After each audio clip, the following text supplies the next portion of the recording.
Hello students, today we are going to discuss about Panchayati Raj system जिसको हम local self government या local government या स्थानीय शासन भी कहते हैं। आम रूप से इसके क्वेश्चंस किसी भी एग्जाम में बहुत ज्यादा देखने के लिए मिलते हैं और ये हमेशा ही चर्चा का विषय रहता है। तो सबसे पहले हम ये जानेंगे कि लोकल गवर्नमेंट होती क्या है और हमारे देश को उसकी आवश्यकता क्यों पड़ी। जैसा कि हम जानते हैं कि भारत की अगर हम बात करें तो हमारे देश में एक फेडरल तरह का स्ट्रक्चर आपको देखने के लिए मिलता है। फेडरल स्ट्रक्चर वो स्ट्रक्चर होता है जहां पर एक गवर्नमेंट यूनियन की होगी और उसका साथ देने के लिए एक स्टेट गवर्नमेंट होगी। तो अगर इस तरह से हम देखें तो हमारे यहाँ किस तरह का स्ट्रक्चर है, टू टीयर का स्ट्रक्चर है, द्विस्तरीय व्यवस्था हमारे यहाँ देखने के लिए मिलती है। ये किस में देखने के लिए मिलती है? हमको फेडरल स्ट्रक्चर में। तो जब इस तरह का स्ट्रक्चर हमारे यहाँ ऑलरेडी मौजूद है तो हमको एक तीसरी गवर्नमेंट की आवश्यकता क्यों पड़ी वो जानना जरूरी है। अगर मैं भारत देश की बात करूं तो आप सभी जानते हैं कि हमारे यहाँ बहुत ज्यादा डायवर्सिटी देखने के लिए मिलती है। अनेकता में एकता का देश कहा जाता है। थोड़ी थोड़ी दूरी पर आप जाएंगे तो अलग अलग स्टेट्स में हमने तो डिवाइड करके रखा हुआ है, लेकिन उन स्टेट्स में भी कल्चर बहुत अलग है। भाषाई आधार पर बहुत डिफरेंस देखने के लिए मिलता है। बहुत सारी जगह आपको ट्राइबल पीपल देखने के लिए मिलते हैं और उसी के साथ गांव हमारे यहाँ बहुत ज्यादा देखने के लिए मिलते हैं। तो देखिए, अगर एक व्यक्ति है जो स्टेट गवर्नमेंट में काम कर रहा है और एक व्यक्ति है जो यूनियन गवर्नमेंट में काम कर रहा है, तो उसके लिए कितनी दिक्कत हो जाती है कि वो एक बिल्कुल ग्रास रूट लेवल पर बैठे हुए व्यक्ति को क्या जरूरत है, उसकी क्या आवश्यकताएं हैं, उसको समझ पाए। तो यहाँ पर जो लोकल गवर्नमेंट होती है वो लोगों को किस तरह से समझना है उसका काम करती है ना। तो एक अगर मैं बोलूं तो एक ग्रास रूट लेवल की बात करती है। अब देखिए, गांव में किसी व्यक्ति को पानी की समस्या है, तो अब वो पानी की समस्या के लिए स्टेट गवर्नमेंट या यूनियन गवर्नमेंट के पास तो जाने से रहा, वो अपने आसपास में ही कोई किसी ऐसे व्यक्ति को बोलेगा कि हमारे गांव में ये परेशानी चल रही है, तो आप वहां जाकर हमारी बात सरकार तक पहुंचा दो।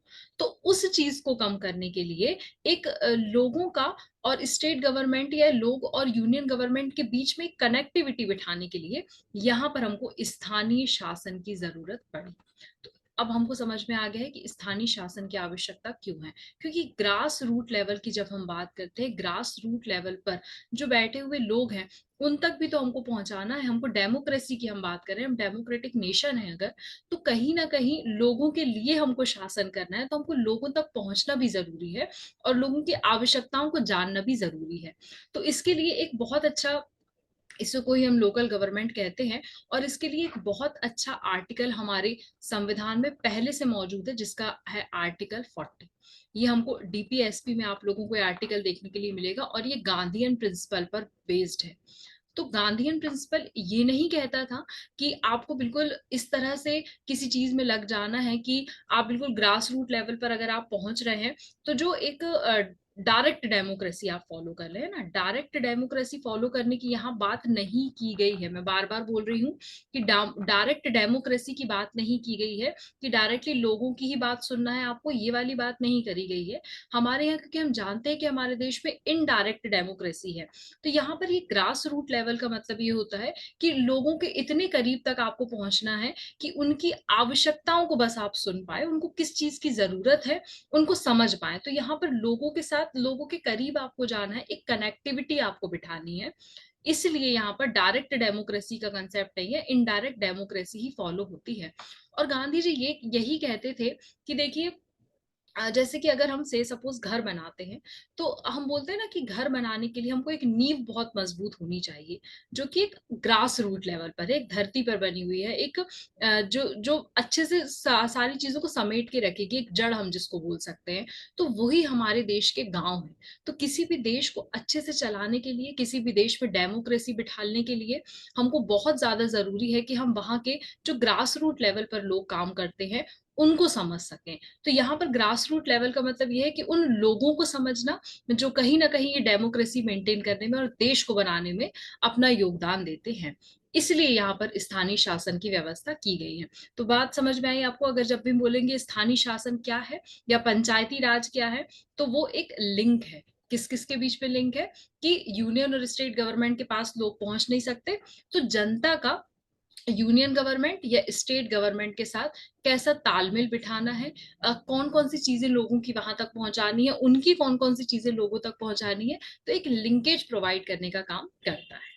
आगे हम इसको पढ़ेंगे कि Panchayati Raj refers to the system of local self government in rural areas of India. The term Panchayati Raj translate to rule by the village council and signify democratic governance at the grass root level. जैसा कि मैंने अभी आपको बताया कि हम एक grass root level पर ही बात कर रहे हैं कि हमको डेमोक्रेसी हर एक लेवल पर मेंटेन करनी है। हमने टू टियर स्ट्रक्चर रखा हुआ है, लेकिन फिर भी एक ऐसा संस्था की हमको जरूरत थी, एक ऐसी हमको शासन व्यवस्था की जरूरत थी जो उस ग्रास रूट लेवल से भी चीजें निकाल कर हमको दे सके और लोग क्या कर सके, वहां पर उसका अच्छे से फायदा उठा सके, लोगों को उससे कहीं ना कहीं लाभ मिलना चालू हो जाए।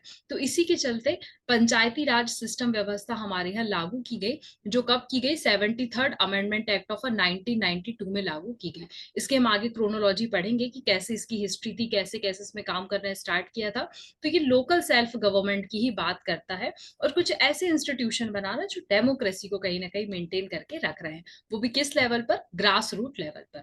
आगे हम बात करते हैं कि पंचायती राज सिस्टम इंडिया में कैसा है। तो अगर मैं इंडिया की बात करूं तो यहाँ पर ये प्रिंसिपल ऑफ डिसेंट्रलाइजेशन पर है। डिसेंट्रलाइजेशन हम क्यों कह रहे हैं, क्योंकि जब भी हम पंचायती राज की बात करते हैं तो और या लोकल गवर्नमेंट की बात करते हैं, तो आप इसको हमेशा ध्यान रखिएगा कि ये स्टेट लिस्ट के अंतर्गत आता है। तो जब भी हम लोकल गवर्नमेंट की बात करेंगे तो स्टेट का दबदबा थोड़ा सा रहेगा, सेंट्रल गवर्नमेंट का दबदबा उतना ज्यादा नहीं रहेगा, स्टेट का दबदबा रहेगा। स्टेट कहीं ना कहीं इसमें इंटरफेयर भी करता है बीच बीच में, और स्टेट पे ही हम डिपेंडेंट रहते हैं फाइनेंस से रिलेटेड चीजों पर भी। तो यहाँ पर डिसेंट्रलाइजेशन है कि ये फैसले तो खुद करेगी, क्योंकि देखिए एक व्यक्ति है जो गांव में, देखिए गांव वालों की समस्याएं अलग होंगी, एक व्यक्ति है जो गांव में रह रहा है तो वो अपनी समस्या उस व्यक्ति को ही बता पाएगा ना जो उसको समझ सकता है। अब शहर में रहने वाले लोग उस समस्या को नहीं समझ पाएंगे कि पानी की समस्या हो रही, हमारे यहाँ नल वगैरह आ जाते हैं, हम बॉटलें वगैरह बुलवा लेते हैं, तो हमको उतनी दिक्कतें नहीं होती है, केन वगैरह बुलवा लेते हैं। लेकिन वहां पर उन लोगों को पानी लेने दूर तक जाना पड़ता है, तो उनकी समस्याएं वहां पे रहने वाला व्यक्ति ही अच्छे से समझ सकता है। इसलिए जो डिसीजन मेकिंग पावर है ना, वहां पर उस व्यक्ति के पास ही रहती है, इसलिए यहाँ पर इसको डिसेंट्रलाइजेशन कहा जाता है। अब फिर यहाँ पर बात आती है कि हमने फिर उनको एम्पावर कर दिया है लोकल कम्युनिटीज को कहीं ना कहीं, कि जरूरी भी है ना उनको एम्पावर करना, क्योंकि जब हम उन चीजों को समझ नहीं पा रहे हैं तो जो उन चीजों को समझने वाला व्यक्ति है, हमको उसको ही वहां पर फिट करना पड़ेगा, तब जाकर ही वो कनेक्टिविटी एक बिठा पाएगा।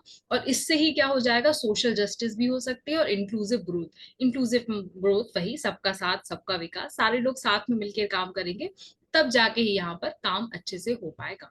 तो हम जैसे ही की बात करी कि इफेक्टिव फंक्शनिंग करता है सेंटर और स्टेट गवर्नमेंट, इसको फाइनेंस प्रोवाइड करते हैं, फाइनेंस रिसोर्सेज प्रोवाइड करते हैं, कुछ रेगुलर इलेक्शंस वगैरह कंडक्ट होते हैं। इलेक्शन देखिए अलग अलग तरह से होते हैं, उसके बारे में भी हम आगे पढ़ने वाले हैं। और इसमें हम बात करेंगे, कोटा सिस्टम भी होता है, वुमेन के लिए कैसा कोटा होगा, एससी एसटी के लिए है, डिसएडवांटेज ग्रुप के लिए है कि नहीं, तो ये सारी चीजें जो होती है पंचायती राज इंस्टीट्यूशंस पे इंडिया में देखने के लिए मिलती हैं।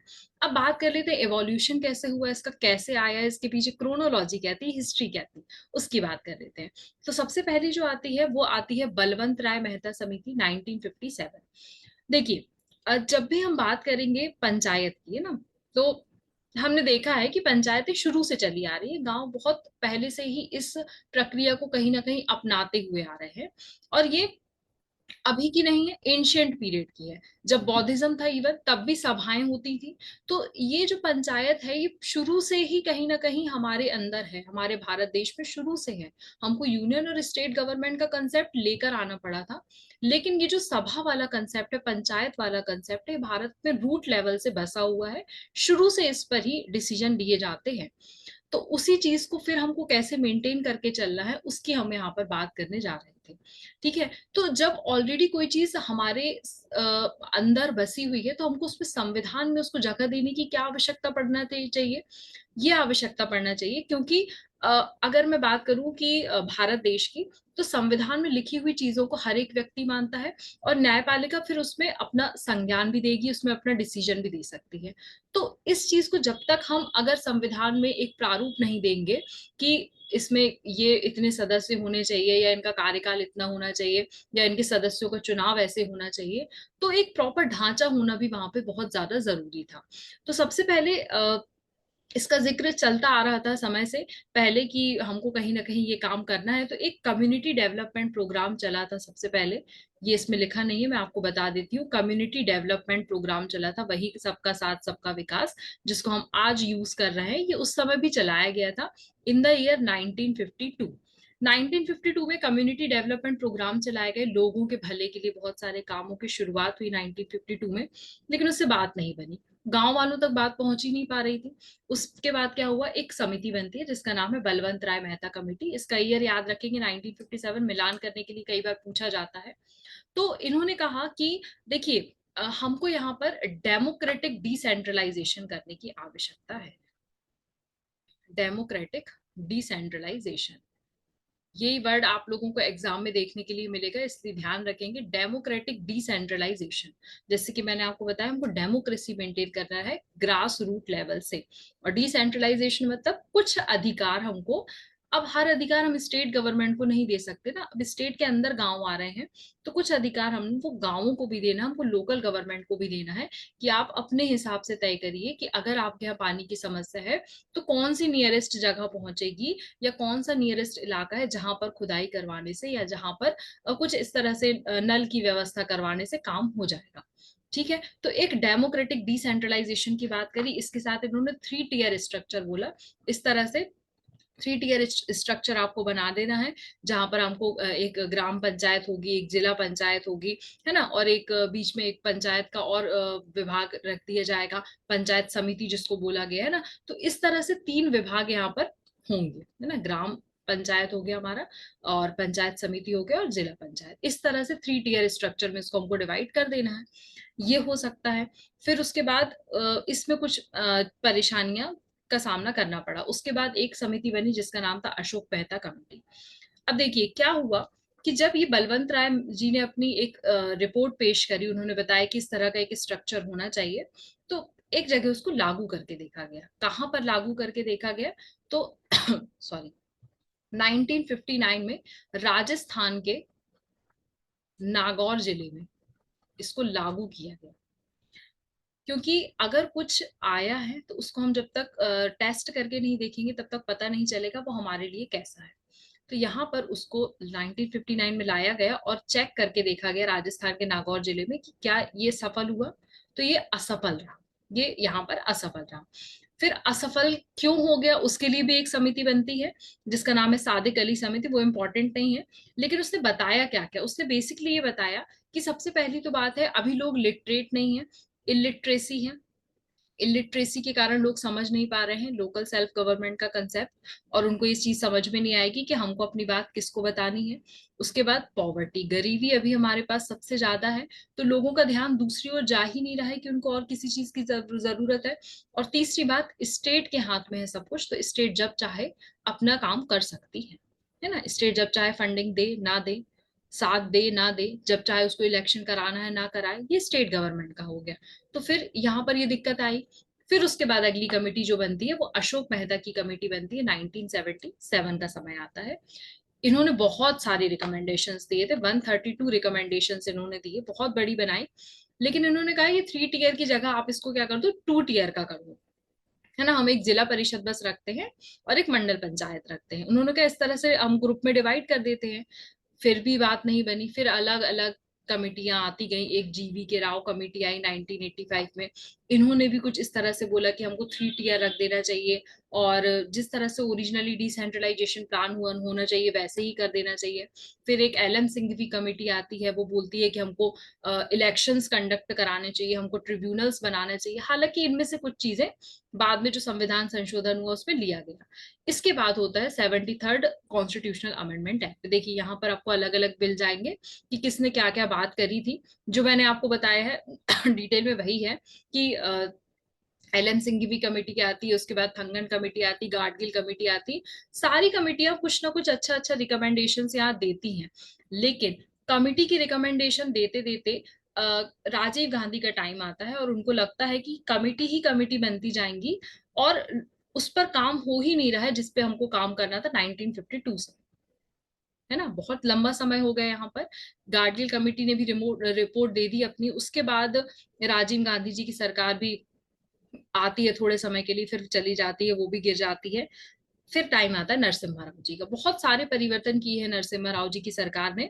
तो वो जब आती है तो अल्टीमेटली उनकी सरकार के टाइम पर इसको एक कॉन्स्टिट्यूशनल अमेंडमेंट एक्ट के तहत लागू किया गया, that is 73rd constitutional amendment act of 1992। इसके तहत यहाँ पर इसको लागू किया गया। और इन्होंने किस आर्टिकल में प्रोवाइड किया हुआ है, तो 11th शेड्यूल में, ये याद रखेंगे आप, शेड्यूल 11th शेड्यूल में हमने इसको रखा गया है। और इसके अंदर हमने, ये देखिए मैं यहाँ लिख देती हूँ, 11th शेड्यूल है जो हमारा कॉन्स्टिट्यूशन का, उसमें रखा गया है। और इस शेड्यूल में रख दिया है हमने, तो हमने इसको 9 सब्जेक्ट दे दिए हैं। अभी तक इसकी कोई लिस्ट हमारे पास मौजूद नहीं थी, लेकिन अब हमने 29 सब्जेक्ट इसके अंतर्गत कर दिए हैं कि इन 29 सब्जेक्टों पर जो डिवीजन ऑफ पावर है, अब वो किसका है, लोकल गवर्नमेंट का। अब लोकल गवर्नमेंट खुद से भी डिसीजन ले सकती है। तो डिवीजन ऑफ पावर, जो हम इतनी देर से बात कर रहे थे ना कि हमको डिसेंट्रलाइजेशन करना है, हर बार सेंट्रल गवर्नमेंट ही जिम्मेदार हो हर चीज के लिए जरूरी नहीं होता। तो यहाँ पर डिसेंट्रलाइजेशन करने की हमको आवश्यकता पड़ी। तो यहाँ पर इस तरह से ये काम हुआ। आर्टिकल की हम बात कर ले, आर्टिकल पूछ सकते हैं आपसे, तो आर्टिकल याद रखेंगे 243 से लेकर 243 ओ तक।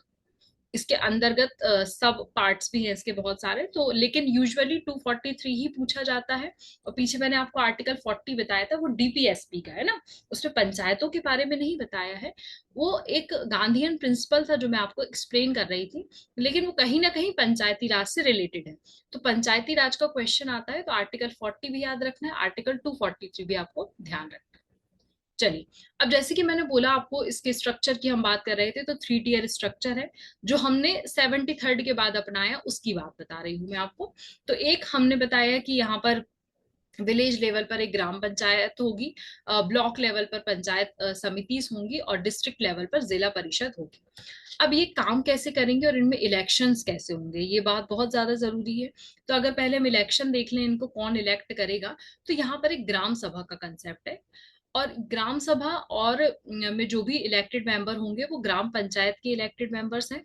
और the gram panchayat is elected for 5 year, इसको इसका जो कार्यकाल रहेगा वो 5 साल का रहेगा।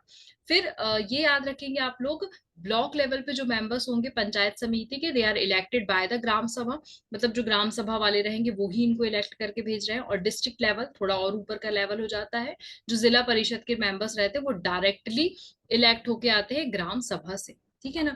तो कहीं और इनमें कुछ नॉमिनेटेड मेंबर्स भी रहते हैं, वो मैं आप लोगों को अभी बता देती हूँ। इनमें कुछ नॉमिनेटेड मेंबर्स का कंसेप्ट भी होता है और कुछ इलेक्टेड मेंबर्स का कंसेप्ट भी होता है। तो हम दोनों कंसेप्ट यहाँ पर देखकर चलेंगे। चलिए, आगे हम बात कर लेते हैं कि जैसे कि मैंने आपको बताया कि एक ग्राम पंचायत थी, एक जिला पंचायत थी, और बीच में पंचायत समिति काम कर रही थी ना। लिख के आपको समझाया जाएगा।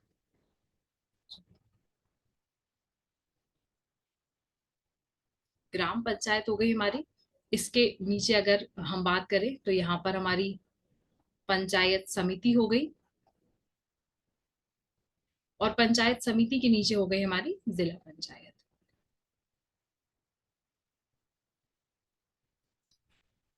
तो सबसे छोटे लेवल पर हमने बात करी थी ग्राम पंचायत, है ना। तो ग्राम पंचायत में हमको पता है सरपंच होता है ना, इनका जो मुख्य हेड होगा वो हमारा सरपंच हो गया। इनका हेड हमारा सरपंच हो गया। सरपंच का चुनाव होता है, उन लोग चुनाव करवाते हैं, कंडक्ट करवाते हैं, और इनका लोग जनता द्वारा खुद ही चुनाव किया जाता है, डायरेक्टली इलेक्टेड होकर आते हैं, ठीक है। सरपंच हो गया। अब देखिए, इन सरपंचों में से ही जब हम पंचायत समिति की बात करेंगे, तो ये जितने सरपंच होंगे ना, इन सरपंचों में से ही कुछ सरपंच जो होंगे वो इसके एक्स ऑफिशियो मेंबर होंगे, ये याद रखेंगे आप लोग। एक्स ऑफिशियो मेंबर मतलब यहाँ पर जो व्यक्ति सरपंच है वो पंचायत समिति का मेंबर होगा। तो अब इतने सारे सरपंच हैं तो क्या सब पंचायत समिति के मेंबर होंगे? नहीं, इनको हम बारी बारी से मौका देते हैं। कुछ साल के लिए मतलब कुछ साल के लिए आप इलेक्टेड होकर आएंगे, कुछ साल के लिए आप इलेक्टेड होकर आएंगे। इसलिए मैं बोल रही हूँ यहाँ पर कुछ नॉमिनेटेड मेंबर्स भी होते हैं और कुछ इलेक्टेड मेंबर्स भी होते हैं, है ना। यहाँ केवल इलेक्टेड मेंबर्स का कंसेप्ट था, ये याद रखेंगे आप लोग, और यहाँ नॉमिनेटेड और इलेक्टेड दोनों रहेंगे। इवन जिला पंचायत में भी आपको नॉमिनेटेड और इलेक्टेड मेंबर मिलेंगे, ये भी ध्यान रखेंगे आप लोग, ठीक है। अब देखिए, पंचायती समिति, पंचायत समिति हो गई। अब पंचायत समिति का भी कोई हेड होगा। अब इनके जितने भी हेड होंगे वो हेड में जिला पंचायत के एक्स ऑफिशियो मेंबर्स होंगे। कि इस तरह से ही इनका सिस्टम चलता है ना, कि ग्राम पंचायत के जो सरपंच वगैरह हमने चुने हैं वो एक्स ऑफिशियो मेंबर्स किसके होंगे, पंचायत समिति के। और पंचायत समिति के जो भी हेड्स होंगे वो हेड क्या होंगे, एक्स ऑफिशियो मेंबर किसके होंगे, जिला पंचायत के। अब जब हम जिला पंचायत की बात करते हैं तो यहाँ पर हमारा काम बढ़ जाता है, क्योंकि यहाँ पर डीएम साहब बैठ रहे हैं ना, जिसकी तैयारी यूपीएससी के थ्रू लोग करते हैं। तो डीएम साहब यहाँ बैठ रहे हैं, तो यहाँ पर डिस्ट्रिक्ट प्लानिंग कमिटी बैठती है, एक डिस्ट्रिक्ट प्लानिंग कमिटी। ये ही प्लानिंग करती है कि हमको किस तरह से काम करना है, कौन कौन से हमको डिस्ट्रिक्ट में किस किस चीज की जरूरत है, किस किस चीज की लोगों को जरूरत है सॉरी, उन सब के बारे में प्लानिंग करने का काम ये डिस्ट्रिक्ट प्लानिंग कमेटी करती है, और जिसका हेड हमारे डीएम साहब होंगे, ठीक है ना। तो ये, अगर मैं बात करूं कि जब डीएम बन गए हैं तो क्या कर रहे हैं, आप एक कनेक्शन प्रोवाइड कर रहे हैं किस किस के बीच में, स्टेट गवर्नमेंट, यूनियन गवर्नमेंट, किसके साथ, लोकल गवर्नमेंट के साथ। तो डीएम का यहाँ पर ये काम होता है। तो ये एक बेसिक स्ट्रक्चर होता है जिस तरह से ये काम करते हैं। एक टर्म आया था उसमें ग्राम सभा, ये थोड़ा वाइड टर्म है। ये मतलब आपने कहीं तीनों स्ट्रक्चर में आपने देखा नहीं था ग्राम सभा कहाँ से आ गया, क्या हो गया। तो अगर मैं इसको बात करूं आपको, तो ये बहुत ज्यादा क्लोजेस्ट फॉर्म ऑफ डेमोक्रेसी होता है, सबसे ज्यादा क्लोज होता है डेमोक्रेसी के। क्योंकि यहाँ पर ही ये जितने भी सरपंच और पंच, ये सारे जितने भी लोग मिलते हैं ना, उनमें से बारी बारी से कुछ लोग इलेक्ट होके जाते हैं, एक जनरल असेंबली टाइप की बना लेते हैं विलेज में, उसको हम यहाँ पे ग्राम सभा कहते हैं। तो इनके जितने भी मेंबर्स होते हैं ना, वो जनता, मतलब वहां के स्थानीय लोग चुनकर ही भेजते हैं। तो ये उन लोगों के, मतलब बोलना चाहिए कि बहुत, मतलब भाई बंधु जैसी चीज हो जाती है ना। लेकिन काम बहुत बड़े बड़े करती है ये, क्योंकि डायरेक्टली आपकी बात सरकार तक पहुंचाने का काम करती है। अब देखिए, आपको कोई परेशानी है तो आप या हम स्टेट की अगर बात करें, हम स्टेट में रहते हैं, तो स्टेट में हमको कोई परेशानी होती है तो हम मुख्यमंत्री के पास तुरंत तो नहीं पहुंच जाते। लेकिन यहाँ पर ये देखिए, इतनी अच्छी व्यवस्था की गई है कि ग्राम सभा है तो बहुत बड़े लेवल पर, लेकिन यहाँ आप डायरेक्टली जा सकते हो, जनता यहाँ डायरेक्टली जा सकती है, उसको कोई परेशानी तो वो डायरेक्टली जाके आपसे मिल सकता है। यहाँ आप आपस में जाके, ग्राम सभा में जाके आप मिल सकते हो, बातचीत कर सकते हो, जैसे भाई बंधु वाली चीज है ना, उस तरह की चीज हो जाती है। लेकिन काम इसका बहुत हाई लेवल का रहता है, बहुत बड़े लेवल का रहता है। तो ये ग्राम सभा ही है जो यहाँ पर एक ट्रांसपेरेंसी, एक अकाउंटेबिलिटी प्रोवाइड करती है, ताकि जो भी काम है, डीएम जी हमारे जो भी काम कर रहे हैं वो बहुत अच्छे से कर सकें, और हमारी यूनियन और स्टेट गवर्नमेंट पंचायतों के लिए जो भी चीज निर्धारित कर रही है, जो योजनाएं बना रही है, उनका क्रियान्वयन बहुत अच्छे से हो पाए, ठीक है। कार्यकाल मैंने आपको बता ही दिया है, 5 साल का कार्यकाल है, और उसी के कार्यकाल पे ये चलता है। वही लिखा हुआ है जो मैंने आप लोगों को पीछे बताया कि ग्राम पंचायत कुछ डेवलपमेंट के काम करेगी, पॉवर्टी एलिविएशन के प्रोग्राम चलाती है, कुछ इनके पास ही रिकॉर्ड होता है। इवन जो हम बर्थ का हो गया, डेथ का हो गया, किसी ने मैरिज करी है, इनकम का हो गया, रेसिडेंट का हो गया, कुछ रिवेन्यू कलेक्ट करने का काम भी यही करेंगे, ऑर्गेनाइज करेंगे कुछ सोशल फंक्शंस वगैरह, डिजास्टर मैनेजमेंट का काम भी इन्हीं के हाथ में होता है। फिर अगर पंचायती समिति की बात कर ले तो यहाँ पर रिसोर्सेस को कैसे हमको यूटिलाइज करना है, उनका मोबिलाइजेशन कैसे करना है, प्रोग्रेस पे हो रही है कि नई चीजें, उनको मॉनिटर करना, एवेल्युएट करना। फिर उसके बाद अगर मैं जिला पंचायत की बात करूँ तो यहाँ पर उस कंस्ट्रक्शन होगा कि अगर हमने समिति बना दी है तो हमको हेल्थ के लिए अब किस तरह के चीजों को एनकरेज करना है, हमको एजुकेशन को कैसे प्रमोट करना है, हमको एम्प्लॉयमेंट जनरेट कैसे करना है, हमको अपॉर्चुनिटीज कैसे बनानी है, लोगों को एंटरप्रेन्योरशिप के स्किल्स कैसे सिखाने, कुछ एनजीओ को हमको कैसे कनेक्ट करना है। तो ये बहुत सारे काम जो होते हैं यहाँ पे जिला परिषद के होते हैं। फीचर्स मैंने आपको पंचायती राज के बहुत हद तक समझा दिए हैं कि डिसेंट्रलाइजेशन, जैसे मैंने आपको बता ही दिया है कि खुद के निर्णय लेने का इनके पास सामर्थ्य है, खुद भी निर्णय यहाँ पर ले सकते हैं। डेमोक्रेटिक रिप्रेजेंटेशन, जैसे कि डेमोक्रेटिक डिसेंट्रलाइजेशन वही है कि डेमोक्रेसी में हर एक व्यक्ति का प्रॉपर रिप्रेजेंटेशन यहाँ पर हो जाएगा इसके तहत। 3 टियर स्ट्रक्चर जो मैंने आप लोगों को अभी बताया था, वही 3 टियर स्ट्रक्चर यहाँ पर इसमें यूज किया गया है।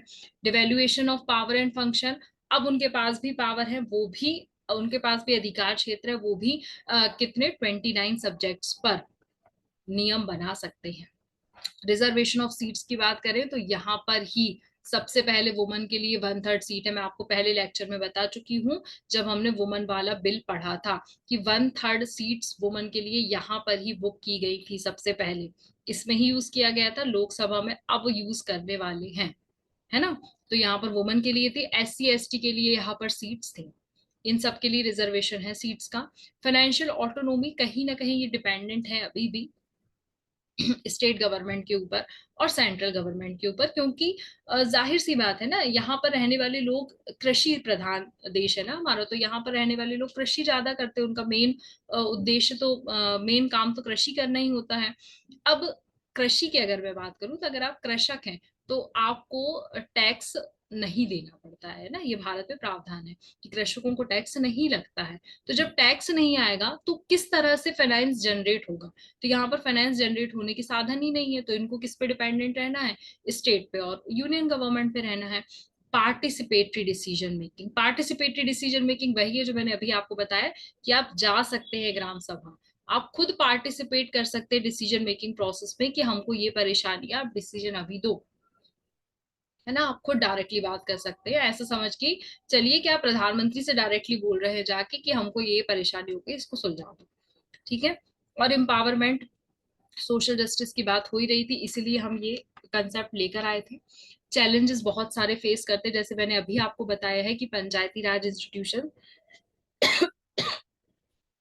स्टेट गवर्नमेंट पे फंडिंग के लिए, फाइनेंशियल फंडिंग सबसे बड़ा मसला रहता है, क्योंकि इन्हें किसी भी चीज की जरूरत पड़ती है तो इनको सबसे पहले जाकर बताना पड़ता है स्टेट गवर्नमेंट पे को कि हमें ये काम करना है तो हमें फंडिंग चाहिए है। सबसे बड़ी परेशानी यही बनी हुई है। उसके बाद देखिए बीच बीच में इंटरफेरेंस करने वाले लोग बहुत मिल जाएंगे आपको, member of parliament, member of legislative assemblies, ये बीच बीच में आके बहुत इंटरफेयर करेंगे आपके काम में कि अभी सड़क मत बनवाओ, हम बड़ी सड़क बनवा रहे हैं, नेशनल सड़क, मतलब एक नेशनल हाईवे से इसको हम कनेक्ट करवाने वाले हैं, तो बाद में ये काम हो जाएगा। ऐसे करके लोग बीच में इंटरफेयर करने बहुत आ जाएंगे, ठीक है ना। उसके बाद कहीं ना कहीं बोला गया है कि ये 73rd अमेंडमेंट एक्ट इनकम्प्लीट है, इसमें अभी बहुत सारी चीजें हैं जो लाई नहीं गई हैं, लोकल गवर्नमेंट बॉडी को बहुत सी ऑटोनोमी नहीं प्रोवाइड करी गई। यहाँ पे वही ऑटोनोमी है, फाइनेंशियल ऑटोनोमी की बात कर रहा है कि फाइनेंशियल सपोर्ट मिल ही नहीं रहा है हमको कहीं ना कहीं, लैक ऑफ क्लैरिटी है। बहुत सारी, देखिए 29 सब्जेक्ट तो हमने दे दिए, लेकिन उन सब्जेक्ट्स में भी कहीं ना कहीं डिस्क्रिपेंसी है, क्लैरिटीज नहीं दी गई है। अब देखिए प्रॉक्सी रिप्रेजेंटेशन हो जाता है, पंचपति एविडेंसी, मैंने आपको पिछले बार भी बताया था कि एक बार किसी एक सीट में पंच मेल थे, तो अगले बार क्या हो गया है, वहां की सीट वुमन वाली हो गई, तो वो अपनी वाइफ को ही खड़ा करके जिता देते हैं, और उसके बाद पीछे से सारा काम पंच ही करता है ना, मतलब उनकी वाइफ को वहां पर काम करने नहीं मिलता है। तो ये सारे चैलेंजेस यहाँ देखने के लिए आपको मिलते हैं। उसके बाद अगर वे फॉरवर्ड की बात करूं, वे अहेड की बात करूं, हमें क्या काम करना चाहिए, सबसे पहले इंडिपेंडेंट बनाना है हमको, गवर्नमेंट को, सेल्फ गवर्नमेंट को इंडिपेंडेंट बनाना है कि वो डिपेंडेंट ना रहे, फाइनेंशियल डिपेंडेंसी ना रहे, इंडिपेंडेंट रहे, अपना खुद से कहीं ना कहीं से रेवेन्यू को जनरेट कर सके और उसको यूटिलाइज कर सके। वो काम यहाँ पर होना बहुत ज्यादा आवश्यक है। अब देखिए कृषक उसने मतलब जो भी फसल उगाई है उसके एवज में भी तो हम उसको धन प्रोवाइड कर सकते हैं ना, तो ये काम भी नहीं होता है, तो इसलिए उनको इंडिपेंडेंट होने की यहाँ पे जरूरत है। उसके बाद रिस्क रिवॉर्ड देने की जरूरत है। बाढ़ वगैरह आ गई ना, कितना इन लोग मेहनत करते हैं, किसान लोग वहां पर जाके लोगों को कितना बचाते हैं, क्योंकि जो वहां पर लोग रह रहे हैं उनको वहां पर बीच बचाव का तरीका बहुत अच्छे से पता है, वहां के रास्ते वगैरह उन लोगों को बहुत अच्छे से पता है। तो वो किसी किसी भी तरह का रिस्क होता है उसको लेकर, और किस तरह से फिर से उस रवैये में वापस लौट जाते हैं, चीजों को झेलते हुए वापस फिर उसी ढर्रे पर आ जाते हैं। तो इस तरह से वो रिस्क को अगर कहीं ना कहीं रिस्क ले रहे हैं तो उनको हमको रिवॉर्ड देने की भी आवश्यकता है, तभी तो उनको इनकरेजमेंट होगा कि हाँ हमने अगर कुछ अच्छा काम किया तो सरकार हमें रिवॉर्ड तो दे रही है। उसके बाद यहाँ पर हमको सब डिविजन्स को कम करना है ना। सब डिवीजन कैसा, आप देखिए, हमने बोला कि फेडरल स्ट्रक्चर है, यूनियन गवर्नमेंट है, उसके नीचे स्टेट गवर्नमेंट है। अब क्या स्टेट गवर्नमेंट के नीचे लोकल गवर्नमेंट काम कर रही है? इंडिपेंडेंट बॉडी है क्या? नहीं ना, डिपेंडेंट तो स्टेट पर ही है ना। तो स्टेट का सब पार्ट ही बनकर रह गई है ये। कि ऐसा नहीं है कि इनके कुछ काम नहीं हो रहा तो थोड़ा बहुत यूनियन की से भी बात कर ले, नहीं कर सकते। पार्ट किसका है? स्टेट का ही है, स्टेट के अंतर्गत ही आता है मसला। तो सब पार्ट बन के रह गए, तो इस सब डिवीजन को कम करने की आवश्यकता है हमको। ये कम करना बहुत ज्यादा जरूरी है, ठीक है। उसके बाद इसको कहाँ कहाँ, और ये एक पैसा एक्ट है, उससे भी कहीं ना कहीं कनेक्ट कर दिया गया। ये कहाँ पर है? ये शेड्यूल्ड एरियाज के लिए होता है। क्या होता है कि पहले हमने देखा था कि जो शेड्यूल्ड एरियाज थे जहां पर हमारे ये ट्राइबल पीपल रहा करते थे, वहां पर लोकल गवर्नमेंट का कंसेप्ट नहीं था। फिर धीरे धीरे हम वहां तक भी इसको पहुंचा दिए हैं। तो यहाँ पर कॉन्फ्लिक्ट किस में जनरेट हो रहा है? Ministry of Panchayati Raj and ministry of tribal affair. अब कोई भी काम कर रहे हैं तो दोनों को साथ में लेकर करना पड़ेगा। तो उस केस में यहाँ पर बहुत परेशानियां होती हैं। तो पैसा एक्ट कहीं ना कहीं बीच में हर्डल पैदा कर रहा है ना। एक डेवलपमेंट जो होना चाहिए था, उस डेवलपमेंट को रोकने का काम कर रहा है। तो यही था अभी तक का लोकल सेल्फ गवर्नमेंट। और इस पर आपके क्या विचार हैं, आप लोग भी मुझे बताइए। क्या हम इसमें वे फॉरवर्ड रख सकते हैं, क्या वे अहेड रख सकते हैं, हमको क्या चीजों में परिवर्तन करने की आवश्यकता है, वो आप लोग मुझे जरूर बताइए। चलिए, यहाँ तक हो गया। Thank you so much.